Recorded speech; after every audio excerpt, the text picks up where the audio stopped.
I'm, as she said, Berit, and I'm from almost Oslo.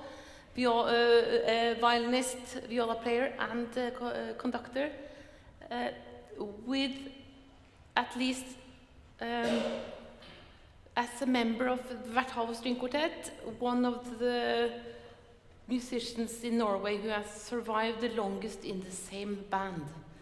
39 years in October now. Actually, I think I would be among the few in the world who has survived the longest in the same band, because keeping a group together is not easy. You know that everyone who teaches chamber music knows that that is one of the biggest challenges, to keep people stick together in their group. I will get back to that. I will also talk about chamber music connected to theater, improvisation. And that has to do with when I was 20 years old, I broke my arm. I was sort of broken in many ways because I was supposed to be soloist with 2 orchestras, and the timing was horrible, and I had never in my life actually done anything else than play the violin. So there I was. I thought as a consolation prize I could try to finish high school, at least try to start high school, because when I was 16 years old, I moved to Oslo to study music full time. So I had skipped that part of life. So when I started the language studies, Norwegian, I got really sort of bitten by the bug, language, and started doing theater as well at the same time. And that's where I met also the Keith Johnston's theater sport studies, a Canadian guy. So I threw myself into that with everything I had, as I always do, and continued long after the cast on my arm was off and I was playing concerts again, and I loved it. I was not particularly good at it, because in our world we think everything has to be just perfect. So that is sort of, well, didn't help me much. An actor has a big advantage because most of them can already speak. The musician has this huge project of learning an orchestra, now learning an instrument. You can't just learn to play the violin by being played to a lot. So that's a big project, and you can actually get a bit lost in that. But then I find among this, what is it called? In the moment performing arts, dance, music and theater, I find the chamber music in the theater has so many links. So after these years of theater practice, I was asked to make a chamber music course in Australia that was a bit different. They didn't want me just to teach, they wanted me to do something, a workshop that was different. And that's when I thought of translating these exercises that we did in theater into chamber music practice.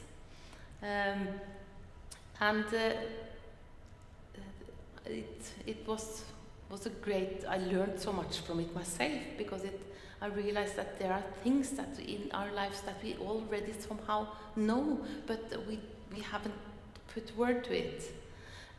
So it's nice to see things from more angles. It was an Olympic quadruple scull roller. You have to Google this. This is the kind of boat when 4 people are rowing like crazy, sitting behind each other.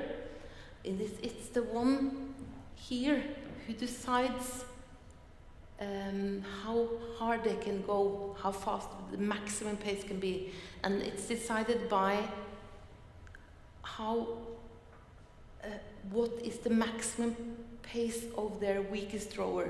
If you just sort of go without taking care of who's behind you, if you go just that much faster than the others, the whole boat would collapse, as they say.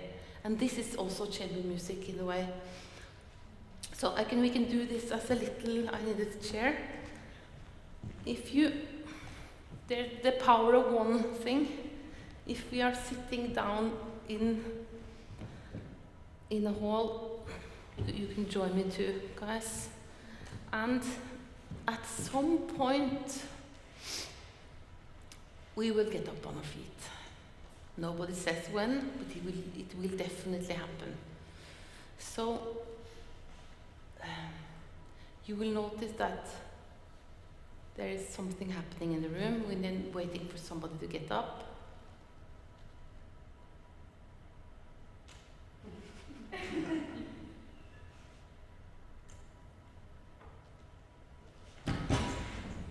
Yeah, so this is, you would, if we do it to the audience too, you will notice, no, actually you can see I was somehow leading it, but that can come from, but I couldn't go like this, because then you would lose the rest of the group. So we have now this all-rise situation, nobody knows when, but at some point, one of you will start making it some kind of initiative. A bit spread out, so we have to be aware of things happening.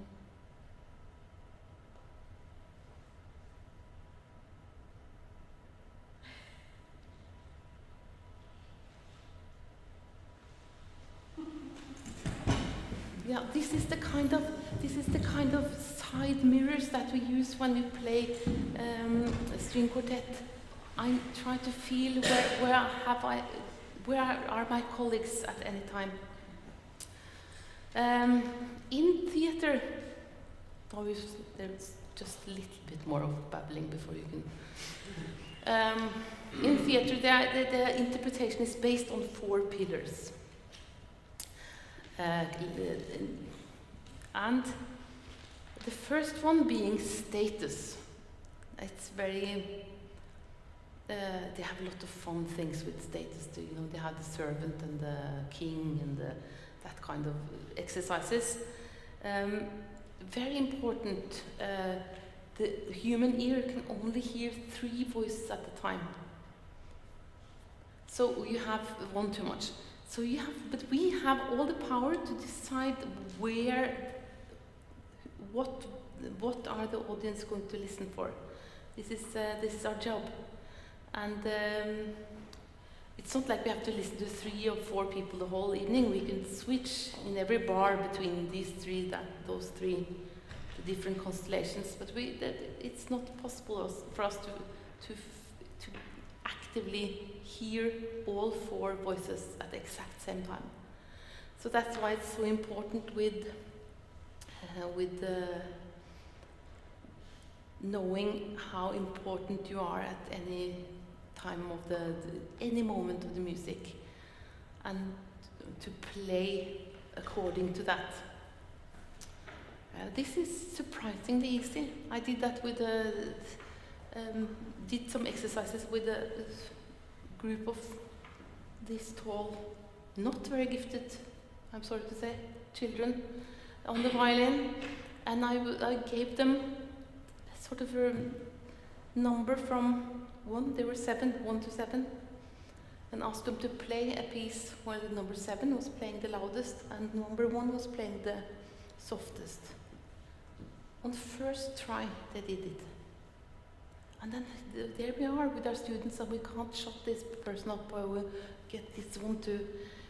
So this is in us. This is everybody who has had dinner at an Italian family knows how you have to shout to get heard. You just need to want it. You need to want to be heard, and you also need to want to hear the others. So now I'm going to give you a number on your face. If this sticks to your hair, I'm really happy. The first exercise is incredibly easy for smart people. So it's basically, let's say, you will easily, I don't know if it will stick on your, I think I have to stick it to the hair. So, put that on there. You can probably calculate which number is yours, since you are so smart. So, then I will like you to play 8 bars in this order.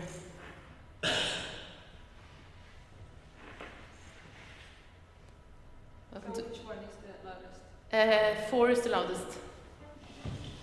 Okay, you better.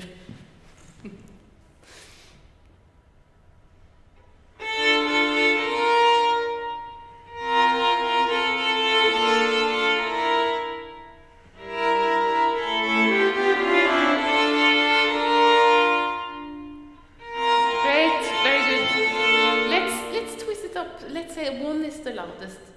1, 2, 3, and 4 is the softest. So we get a little variation.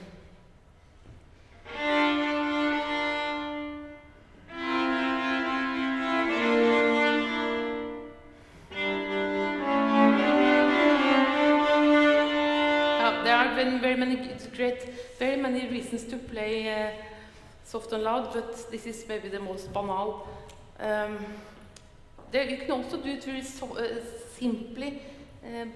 Very good trick when you teach, maybe also adults, but at least children, that let's forget about the notes for now, and you just play, everybody plays softer than the others. Now louder, let's do louder first. I want to have you all the loudest.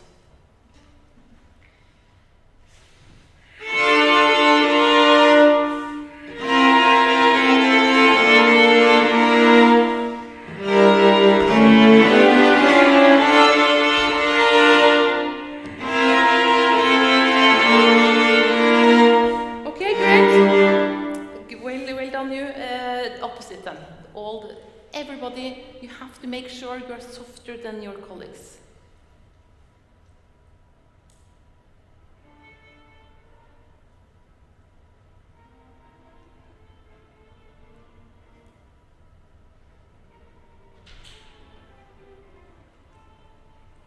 At least it's a bit of dynamic stretch here. We can get. So this is the potential of this group, sort of volume-wise.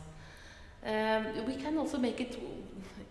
There is a theater exercise called the cocktail party, and everybody comes into the room with a number on their head. They have no idea what it is.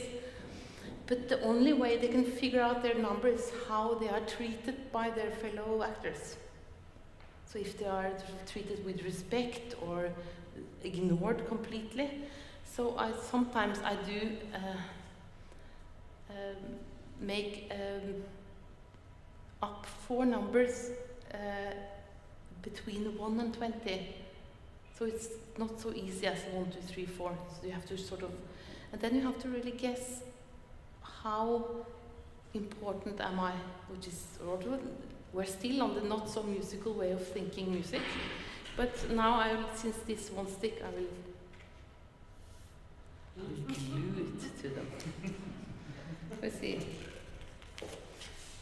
If I have there, scramble them up a little. Yeah. So now you shouldn't see what number you are given, because you're supposed to know. The others so can.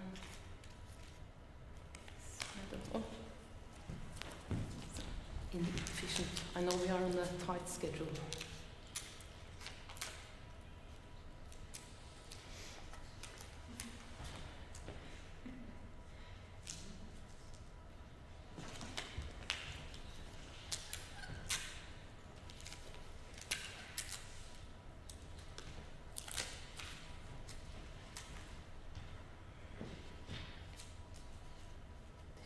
This is not going to stick.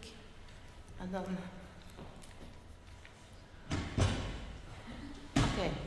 So yeah, now you just have to figure out who's the most important one. You have to sort of observe, and then you afterwards you have to guess which order you are in. And the larger number Is the strongest.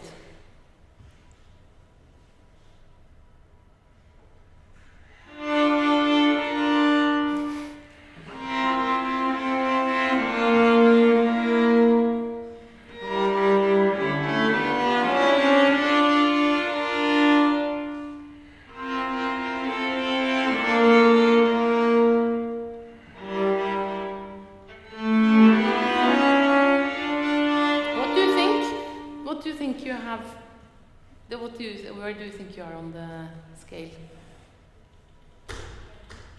I think I'm louder than they, but softer than Eva. Yeah. The loudest. And you're the loudest, and the two of you have been figured it out. I would say the same. I'm maybe a bit softer than her, but Strong. Yeah, that's perfect. That's how good we are, just by sending signals across a string quartet while playing, and then you know who is the one who has the leading role, who's merely the parquet we are walking on, and who's the scenery in the background. There's always different roles, but this can change in one bar. You can now take these off these things, if you can get them out again. Next pillar, now we got status. How important am I?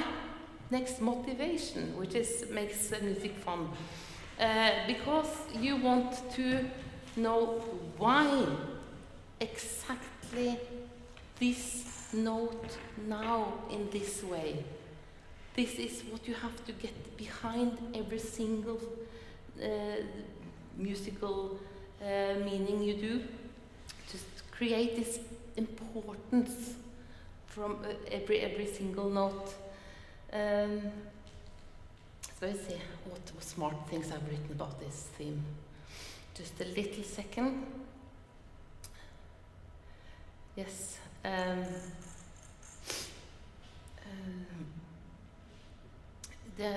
If you have the right motivation, of course, it gives the audience a possibility of understanding what you are playing, but it also gives importance to. It's all a bit mixed up because there is status also involved in this. But let's say I would learn a Finnish poem. I don't speak any Finnish, but I could maybe manage to learn a Finnish poem without being very interested in what the poem meant or what the word meanings of the words were. If I then recited this, probably not even the Finns would understand this poem. And the only thing I would be, my only motivation would be maybe to show off in Finnish. And so you need to understand and make a motivation, even if you don't have one. Let's say you are going to recite now you don't have the phone book anymore, but you know, a really boring list. You can still make that interesting if you pretend. You have to sometimes pretend, especially if you play music that isn't too genius. But motivation can change for many reasons. Maybe it says something in the music that you will be true to. See this nice, espressivo, something. Then you will change. But you can also have the motivation can also change in a very unmusical way. And if you then notice how you change your playing by what kind of thought goes through your head, then this comes into play. I'm sorry, but I was trying to be extremely analog, so we didn't get any more behind schedule, but it went just so okay. So you have to be patient. So you just play, and then at a certain point I will give one of the musicians a new motivation. And then that musician will change their way of playing until next sign is coming to another musician. So you play this, we are still not that bored by this Caroline Shaw, we can take that another 100 times. Okay, go ahead, take it away.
You know it very well down. Okay, we're gotten to number 3, address. It's the most neglected thing in music making, but essential to any actor. To whom am I playing? Sometimes you sit in a string quartet and you have this moment when you're actually just having this conversation in the group, and you always know who you have the conversation with. Sometimes you are in your own head and you have this thinking aloud situation. Sometimes you are on speaking to the people, you know, like. So these things make you play very differently. You would play very differently to a little child and to maybe if you were troubadour trying to get the princess home or whatever. You know, this is this very inspiring side of music making that is very often forgotten.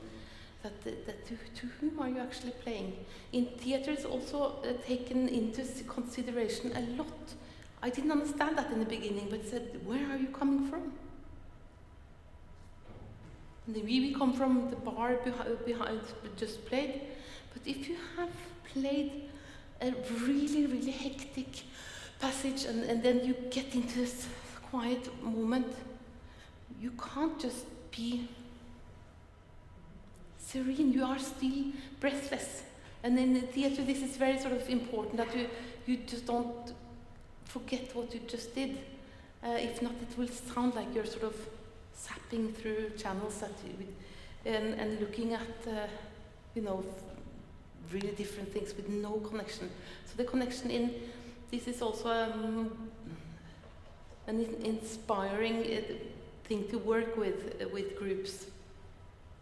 So address is, that's, we could do a little bit of address. If we do playing with a, well, maybe playing with the mantra is maybe also a bit like motivation, but it has to do with, let's do it anyway. And it's, so if you don't now play with this, I hate you, for instance, I wish you were dead kind of inspiration. Okay, we can take it.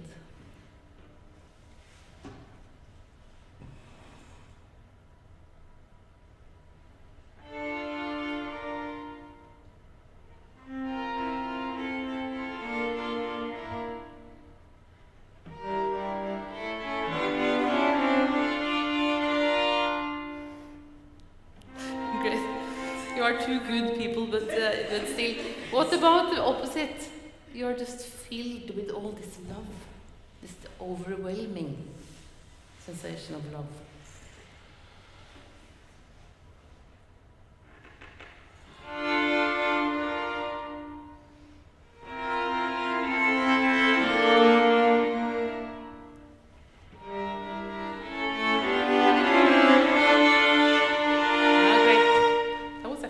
quite good, I must say.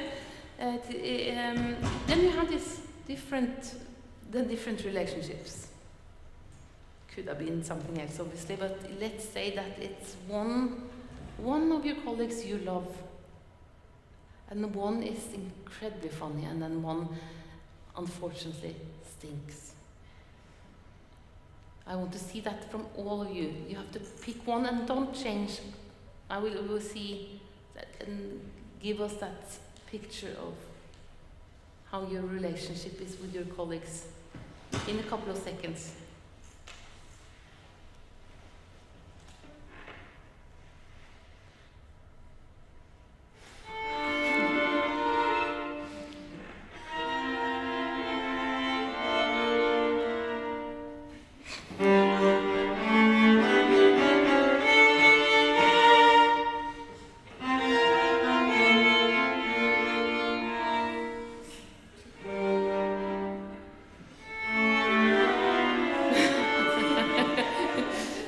Thank you for trying. Very good, very good. Okay, we have gotten to the last and absolutely most important, I think, and that is the part that has to do with reaction. Listen, accept, and react. It all happens in a split second.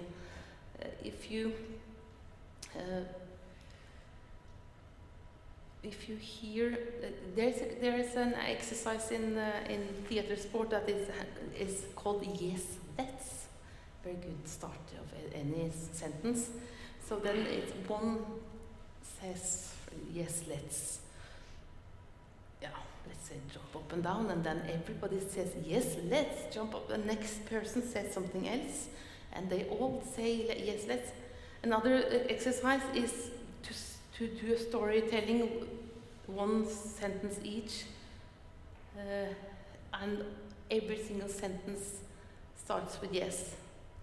This way that you can't just cut the story, you have to just continue yes and this is a good exercise for throwing yourself at others' ideas with gusto, and I think that is very, very important. There is a saying that my colleagues' ideas are better than mine. If you can manage to live with that, it doesn't mean that you have to give up all your ideas, because you have 3 colleagues who thinks your ideas are the best. So if you get that kind of balance, you know that you can make anything happen. But you have to, of course, be incredibly prepared down to maybe also sometimes details in how you musically want it to happen, but you can't plan to use it, because then you are not a good team player. You can be prepared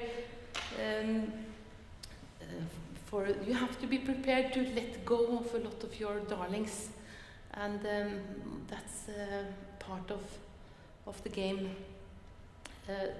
If, for instance,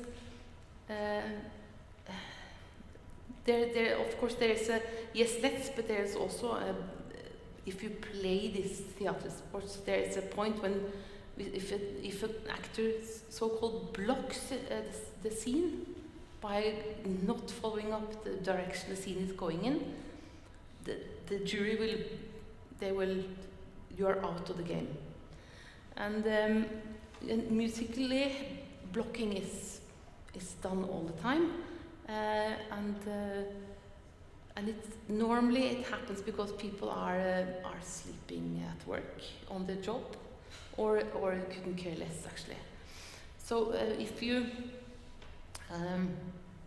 for instance I have a nice solo in the concert, I started, if it's your solo, I think you can decide how it's played. Your colleagues shouldn't be interfering in that kind of thing. So you play, and then you get this bass note that maybe is a bit louder than you had thought, and then you make a crescendo on that, and maybe there's one of your colleagues who wants to just get the tempo rolling a little bit, and you can join with that. maybe you don't want too much because you want to have a time in that corner, and then you notice that this evening, or you feel that this evening I want to do something else, I want to do much softer here than you can with your body language prepare your colleagues for something new is coming. And if then you have one of your colleagues continuing playing too loudly or doing something to ruin that moment, two things will happen. I will get really irritated and the moment is over. So this kind of flow we can have for quite long times, and it will always be broken by some misunderstanding, but those moments are what we live for. The flow that where you know that everybody is moving in the same direction and listening. You just need to have four people equally willing to somehow compromise all the time.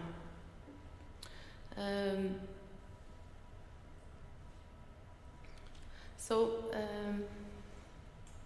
there's a surprising amount of sleeping on the job, and you could hear that when you did that balance, trying the status practice in the beginning, how accurate musicians can be on volume if they would actually listen to their place. Where is my place in this chord? You could actually be completely accurate, and then I get, when I listen to young groups or old groups for that sake, and I hear that the balance is off. That is completely necessary. You know, I will do now a little. Now you can prepare your inner four-headed troll. I will interview this troll, and they have to answer in unison with first person singular in English if you can, and you can they have seen this exercise before, so they will just have to go with it. So do you want to stand up and just sort of, and then you can see how they have to follow the others and maybe also give up their own great ideas, and they can't rush into punch line. You know, there's always a couple of words where the sentence will be sort of made. So if I say, for instance, you have to put full sentences, please. What is your name? My name is Quartet Ilme. Oh, that was easy. Where do you come from? I come from Tampere. That was also too easy, sorry. Well, describe your favorite meal. My favorite meal is mushroom pasta. Mushroom pasta. Oh, great. How do you make that? I make I boil the pasta and cut the mushrooms, and then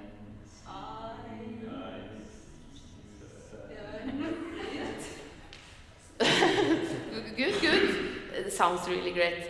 I heard you had a great holiday. Where did you go?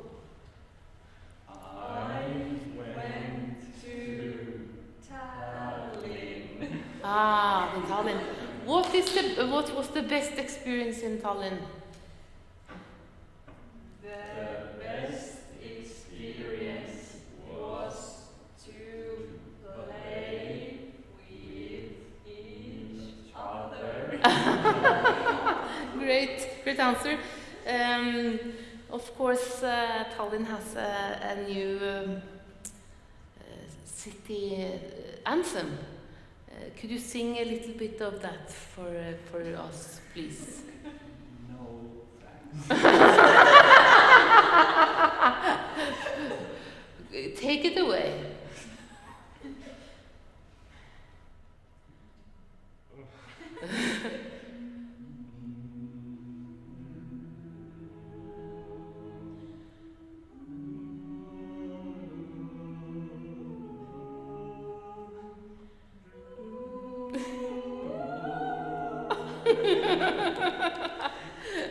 Fantastic.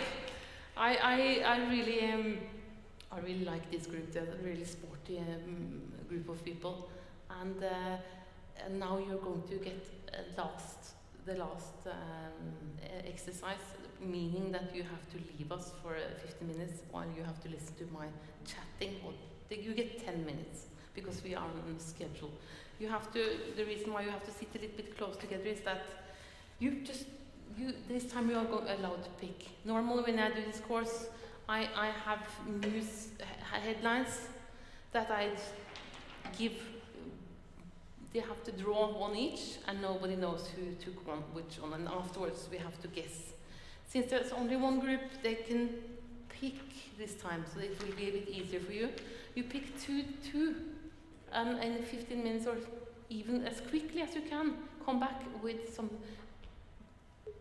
maybe 90-second is sort of the maximum length of these stories. No cues like famous tunes that is about no sort of only the sound of your the sound of these news things and the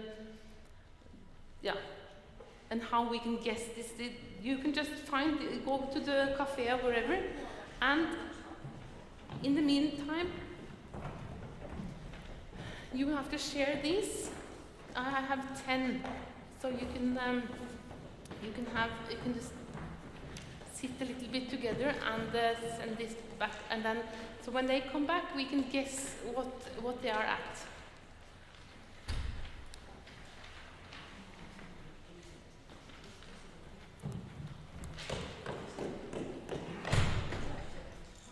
So this, we will come back to this. So it's not so important yet, even though there are. And then we need some on this side. Do you have? Yeah, there are some left.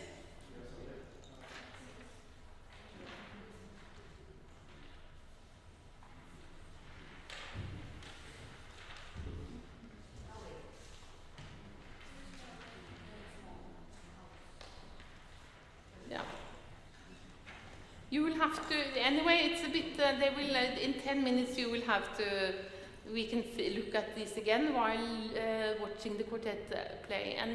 And what you will see then is that it will be performing. They won't just sit down and play a piece, because for them it's very important that we understand which one they are playing. So they will be showing, this is always very great fun, because you see these groups come alive, and people who might just seem a little bit sort of shy and bland, they will, go all in.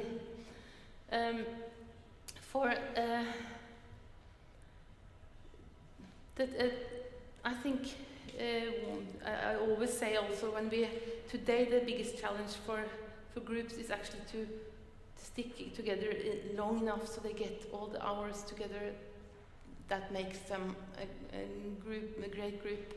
And every time I'm in the jury of a competition, for instance, I know that after the competition most of the groups will not exist anymore.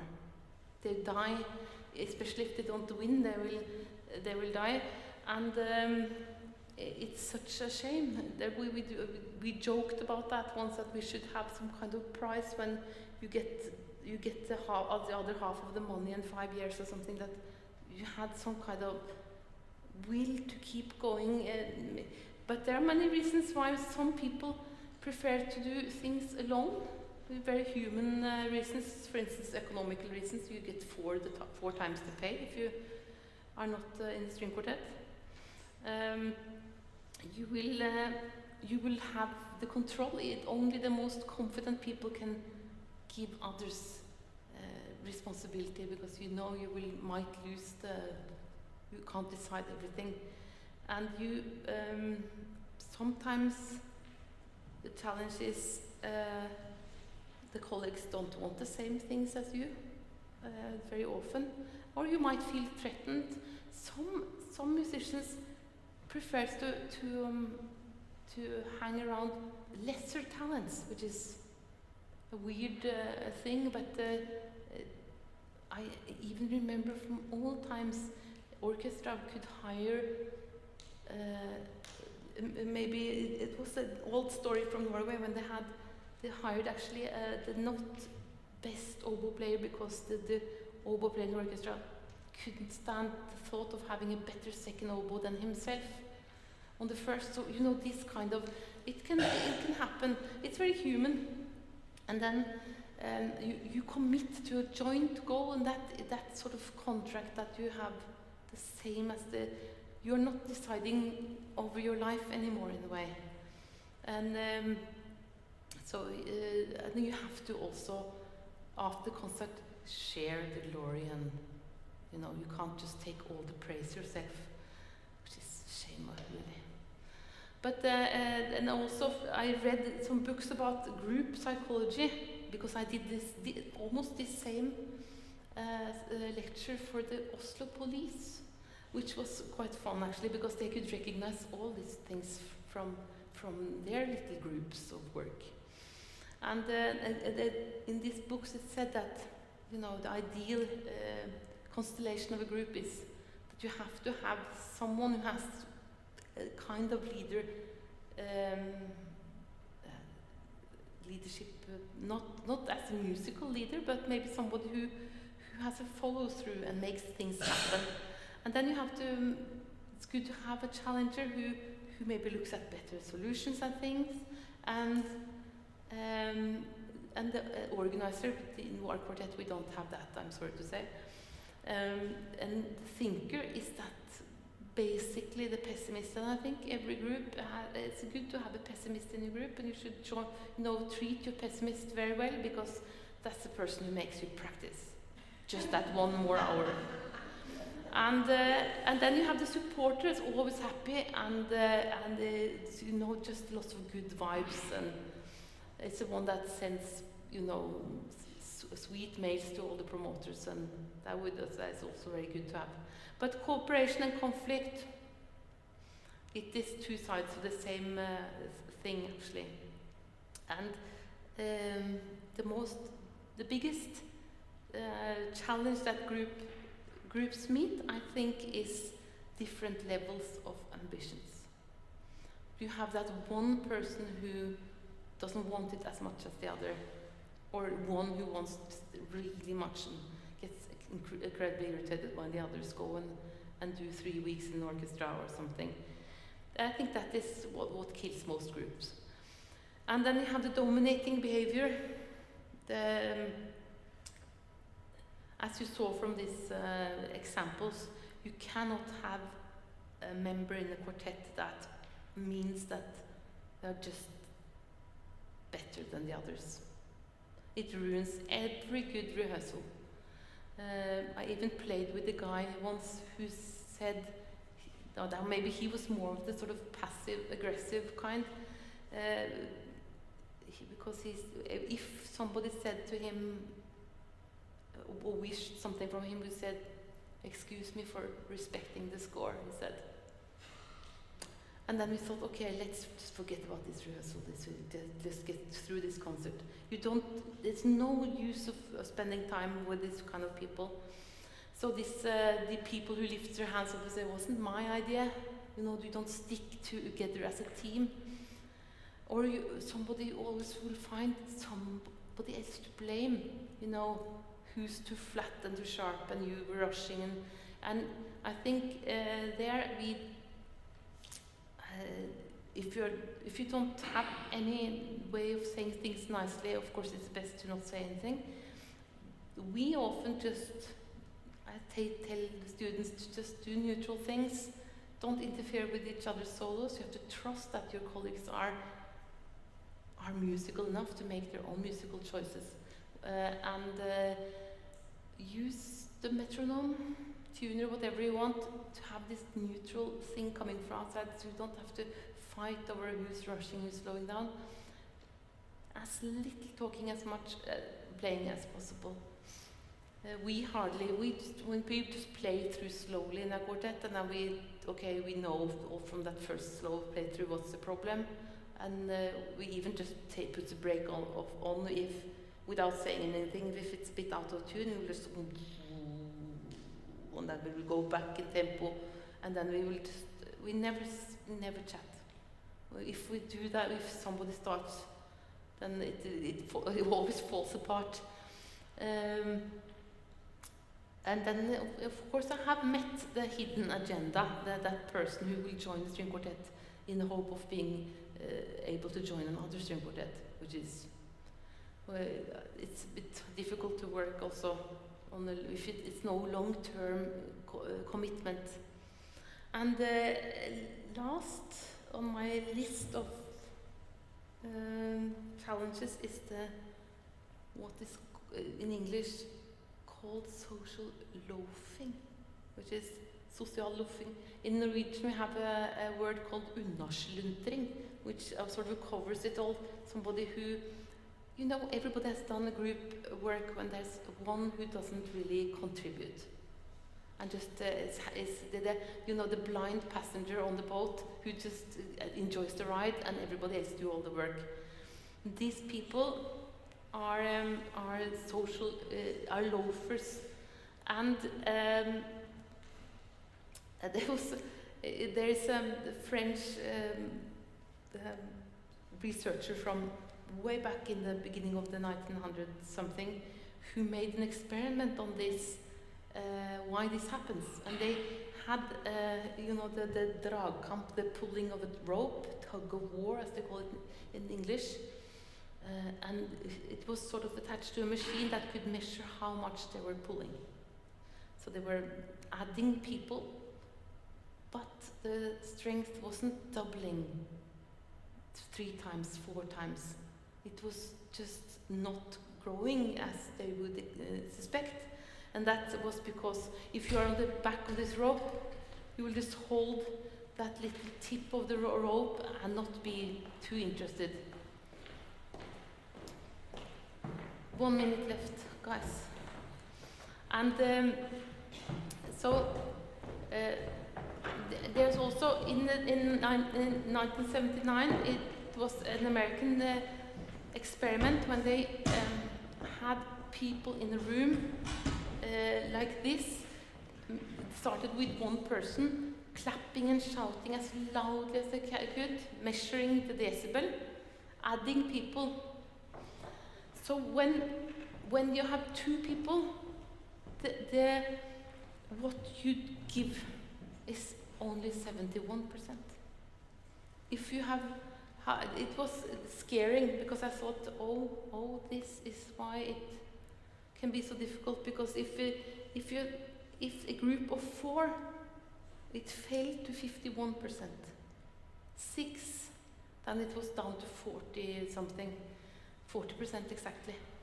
So it means that this is why we can't get our students to practice their string quartet parts as hard as their solo passage or for lessons. I find that incredibly frustrating, and it's basically also because they don't think it will be noticed.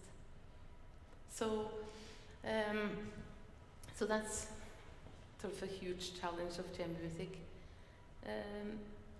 There are ways to avoid these loafers, and it's about playing with people you like, actually, and you feel that you can when you invest something in it, it's worthwhile, because you will get something.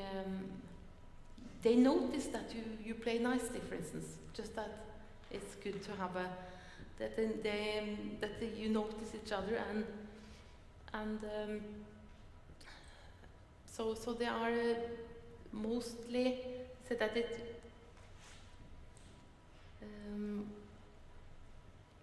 I'll see if I think I've gotten through. Yeah. Everyone must feel that the result is important and that themselves have an impact on the result. it says in my incredibly genius text here. Okay, we have gotten to the highlight of the day. So you will now hear two incredible compositions of this Ilme quartet, and then after they play the first, you can guess which news thing they are. What news case is on?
Anybody has a guess? Safety details in accident. Not that, okay. Any Population. babies to blame? Yeah, population. Was that the counting of the going up? Good. Thank you so much. Thank you so much.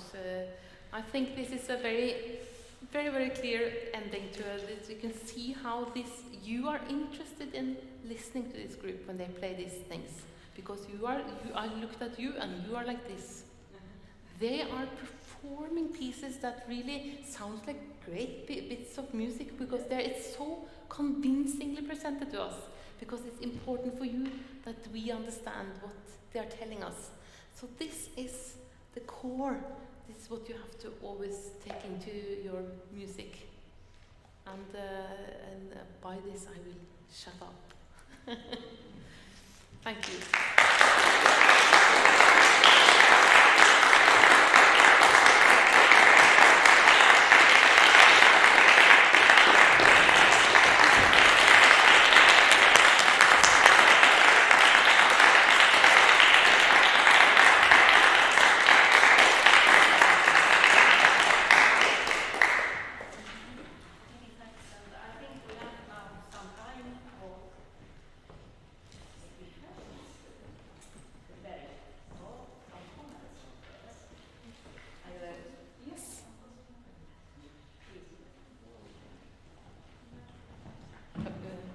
You might have gotten all of the answers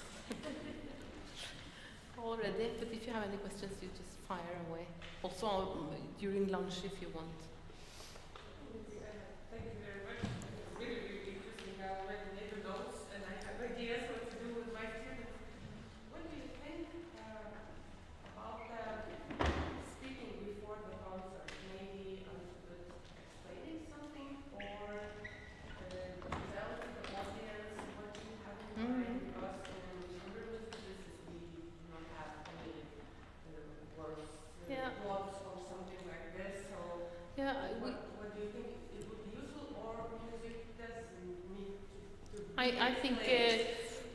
everything is actually useful. It's a matter of, yeah, now I've sort of taken over the speaking of the quartet, so I always present pieces so the audience feel that they can hang in there and get this kind of listening as you have here. But that said, when I was young, I didn't dare to do it. I knew that after having talked to the audience, my bow shake would be so bad that I had to prioritize. And I think when we say all students should say something before in their exam and things, I think it's history. It's like we have forgotten how it actually is, because maybe you get more nervous about speaking than actually playing. So only that is a challenge. So sometimes I at least feel it's important that if you are a person that gets easily nervous, that you get to play first, and then maybe after, yeah. So, but in theory, yes, I think our audience, often they need all the help they can get, but I think it's also something about, yeah, so you don't want to just be watching 4 people play in their instruments, basically. And it's easier to see what they're trying to do if you have a little bit of the storyline. Yes. Yeah, thank you very much. Super interesting stuff. I think you kind of answered my question before I asked already. Very good communication skills. But what is the most common thing in your experience that blocks people from communication and being open? I think you said you already talked about the safety. So Yeah. would you say it's still one of the biggest reasons to keep? Yeah, I think when it comes to you mean the main reason for ensembles to collapse, or the communication to collapse? I think it is easier than I think it is. There's some musicians have, of course, they're not everyone is a team player. That is a consideration. Some people are just have this incredible ability of closing in on themselves and being in their own world, reading from their own brain, doing this, and it's not open to other people. So you need to be a little bit of there's a personality thing there. It's not all ill will, I think, but there is. I think if people are too concerned about this, you can be, of course, and you need the conversation goes every way, so you can always allow for a little bit of that. But it is, I think it has to do with personalities and how self-absorbed you are. If you think only about yourself, or if you manage to keep your ears, because you can't play and still listen to 2 more people also. The third is impossible, but you can do both to a certain degree. Tobias. It's really interesting, fantastic. Just a question, your quartet, do you feel that the communication in your quartet now is always increasing if you compare to 10 years ago, or, I mean, how is your work? No, I think it's actually, I think in a way we are going a little bit around in circles, because I think we are the ones we are, and then we notice that we have a high level of communication, compared to the we'll say average population, but we also have our moments when, especially when life is hitting you, and which will happen in 40 years with your same colleagues, that sometimes there is a drama in someone's life. It can be so simple as a sick child or a divorce or whatever, and then you're suddenly not such a great chamber musician. There is so because that you have to be able to be in the moment, and that is sometimes a really great challenge. So sometimes we are incredibly good at it, and sometimes it's a bit of blocking happening, but it's understandable, and our method for keeping a group together is to everything under the carpet. We never talk about things. You can't tell that to any psychologist because you're supposed to talk about everything. We never talk about anything. We just think it will pass. She's having a bad day, something like that. But that you can do that when you have been together for so long. You can just, yeah.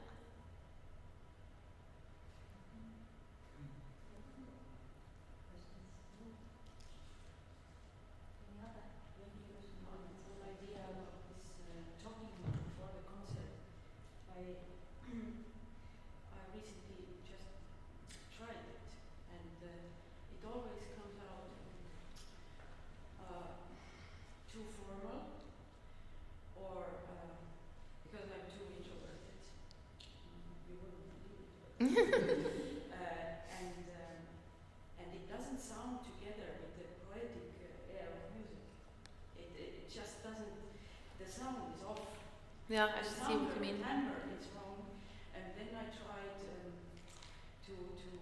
add some more human facts about the creation of the Mm-hmm. or I almost tried to get the audience imagine Mozart flirting with his violinist, who was a beautiful woman, in the spring of Vienna in 78. But it's still, I think it depends on what you're going to talk about. Yeah. I even considered to have a conversation with the audience. Have you ever tried? Yeah. I have had. I've completely taken out all facts that they can Google themselves. Then when I talk to the audience, I never mention any numbers, any keys, any opus curricle, anything. I just go to a special time, maybe, talk about what happened around outside his window at this time of in the world's history, or basically when I talk about Dvorak, I mentioned his fantastic teeth, that he could butcher a bull, that he had special, collections of doves and trains. These kind of things that nobody ever wondered. They never even so fun facts basically, and just to open up a little bit of surprising things, and then sometimes you have to adapt to who you're talking to, obviously. But I completely agree with you that it doesn't help the case if you go up and say like, so we are quoting, keep quoting a guy in Norway who said in Sweden, you're doing the last Shostakovich symphony with the chamber orchestra, and he said, I'm doing the symphony by Shostakovich. It's 12 movements and they're all about death. And then it didn't really help the case. But or the first, it's one saying it has 4 movements. First, second, that kind of information that you don't need. Third movement. Yeah. So it needs quite a lot of work. But now I'm not so scared anymore. Now I've gotten to the point that I heard about when I was young, that if I've managed to get the audience already before I play, I feel safer. But that took many years. But that has also to do with all the practice I did with theater, and something about getting over that hurdle. But personal attitude towards the piece. yeah. Historical, but of course it depends also on the thing, what kind of piece are you playing? Mozart or contemporary music, for instance. Yeah? So if you're talking about contemporary composer, it's always good, I think, to give some information to the audience which is not maybe really keen on this. But I think it's always good to say about your own experience as a performer, to kind of introduce the listener to your own world, yes, of interpretation, of understanding this piece, of emotions, expressions.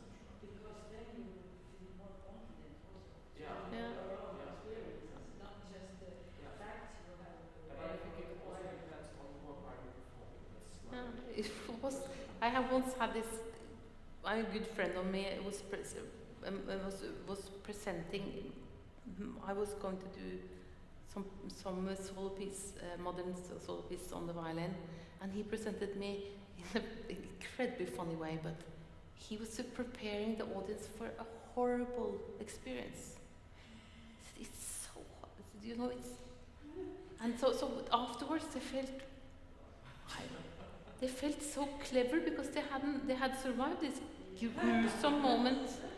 So there are many ways into to getting people peaked, but I think you can do a lot in the performance, in the way this works.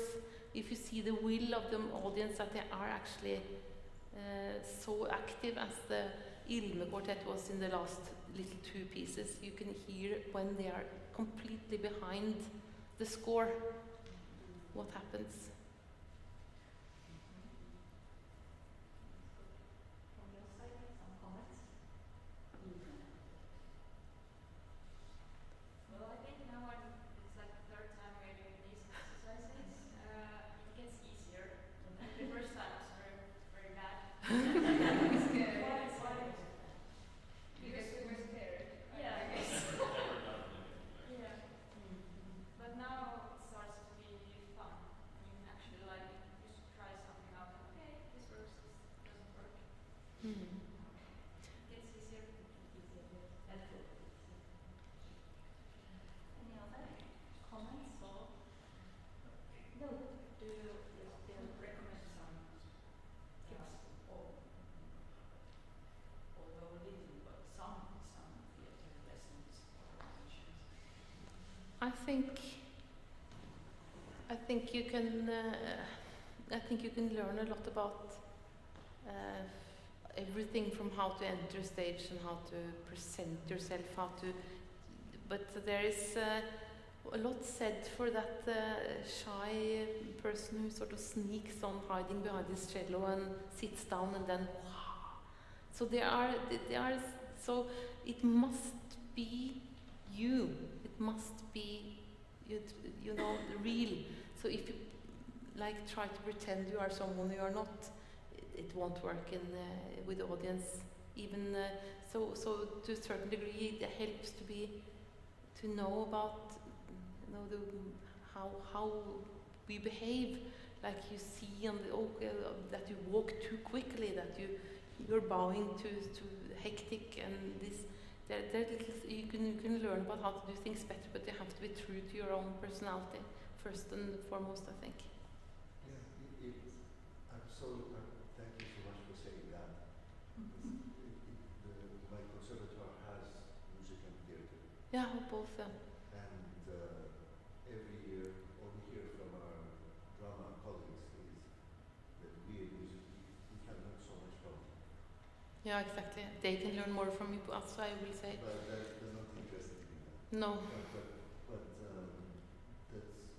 we often have sessions with the drama coaches who worked often with the musicians. And things like working on stage, processing the space, and finding the audience, and finding one's voice. And I always had the difficulty at the moment where they would say, you're hiding behind your instrument. Yeah, exactly. You must yourself. It shouldn't be, you're not, yeah. Your instrument is you, so you're not hiding behind anything. Yeah, You are half cello, half person. Yeah, so if you would say, no, they're speaking through the instrument, they wouldn't understand that. I think that Rulsmørk is a great example of the world's most shy man. He will sneak on in front of the orchestra and sit down, and if he goes on without the cello, he's lost. He needs this.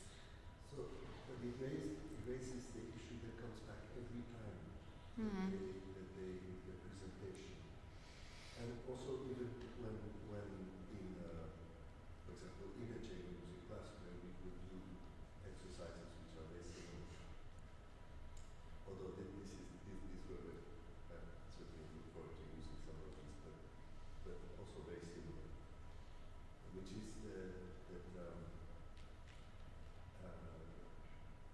that element of self-expression. We have a to translate that freedom of expression when you are playing a piece that is already composed. Yeah. To find To get behind the, use yeah, the motivation. pretend it's your own, that kind of thing.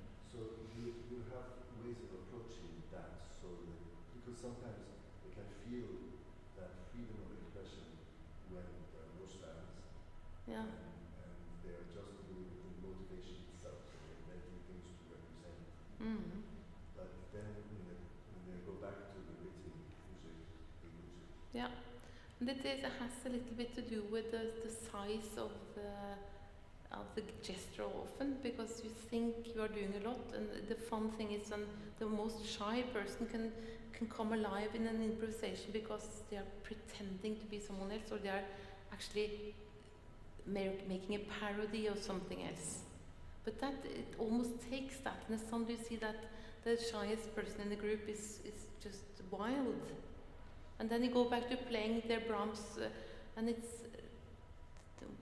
then you are not there. It's gone again.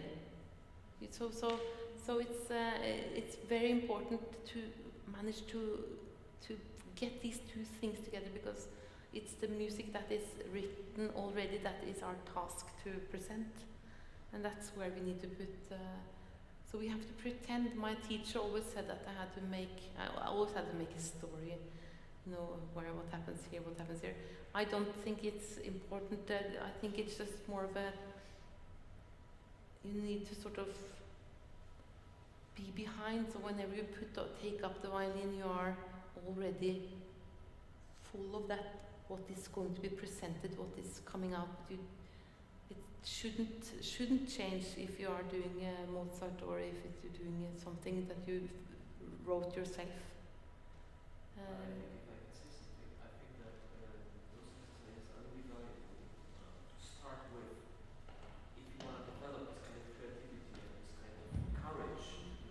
Exaggeration maybe a little bit, yes.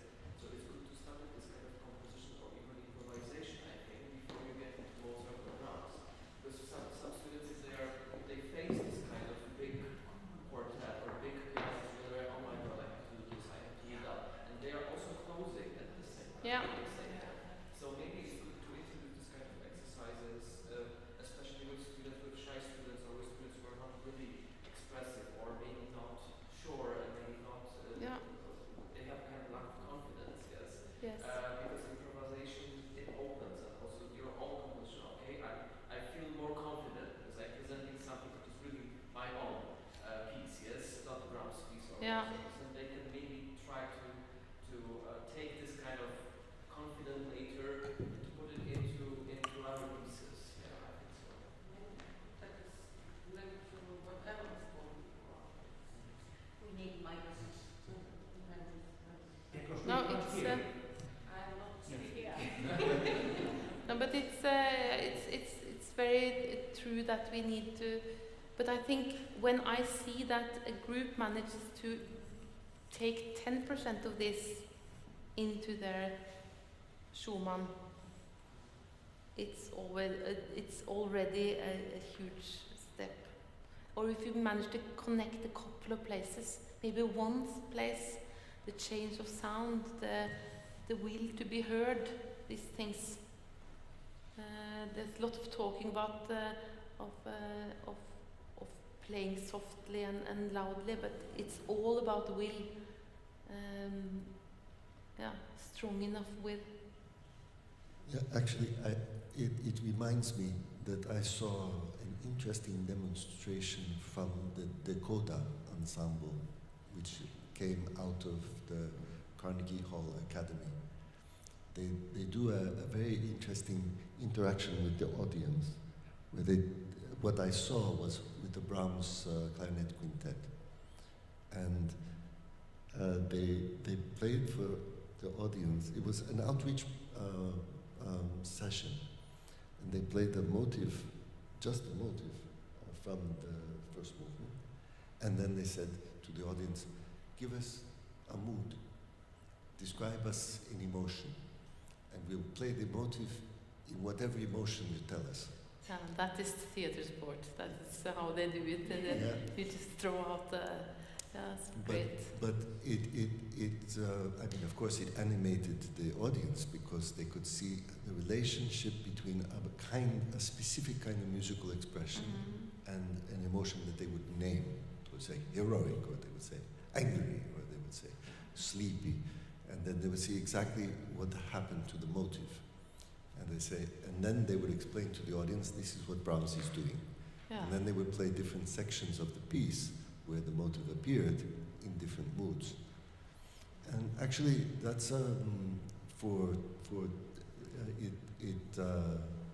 you can do that in teaching, and you can, so that the students see the relationship clearly between the effect that they make with the instrument and what it produces in terms of the emotion. And it's extracted from the playing of the piece. Yeah. It's just the parts of the piece. It's much easier to do. And it's a very good trick, and it's a bit like this. You can play with different mantras, or you can change.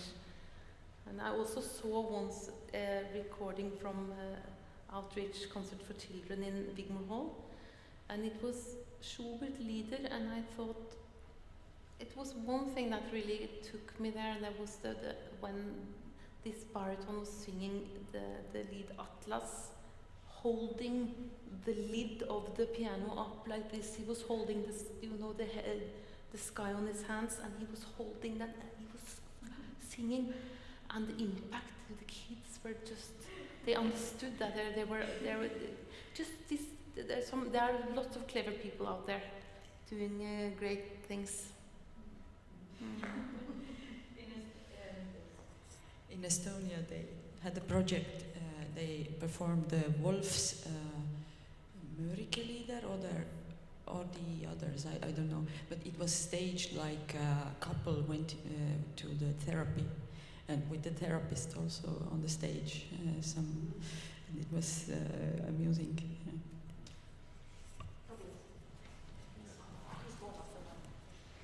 Just one important comment for this. This is why we have to fight for live performance, because one performance is not, it's not like the other one, no? It's always differences, depending on the mood. I mean, depending on your mood in your quartet, for example, you perform different. Every night. Yeah, and that's why, and this is something everyone doesn't know. Yeah. So we have to fight for live performance. Yeah, that's true. And we have to, yeah. Absolutely.